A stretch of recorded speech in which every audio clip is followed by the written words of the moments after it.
নমস্কার বন্ধুরা, টাটা স্টিলে 2025 সালের জন্য দারুণ ভ্যাকেন্সি বের হয়েছে। অল ওভার ইন্ডিয়া থেকে আবেদন করতে পারবেন।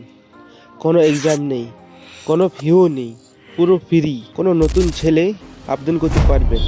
কিছু পোস্ট ওয়ার্ক ফর হোম এরও সুযোগ আছে।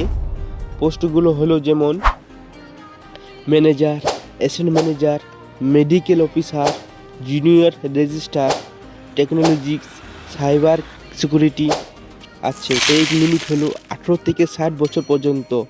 বেতন হলো 5,500 থেকে 68,000। পোস্ট অনুসারে বেতন নির্ধারণ করা হয়। অ্যাপ্লাই প্রসেস হচ্ছে টাটা স্টিলে রিক্রুটমেন্ট সার্চ করুন আর অনলাইন থেকে অ্যাপ্লাই করুন আর অফিসিয়ালি সাইটে ডিটেলস দিয়ে ফর্ম সাবমিট করুন। দেন জব আপডেট পেতে গেলে চ্যানেলকে সাবস্ক্রাইব করুন। ধন্যবাদ। জয় হিন্দ।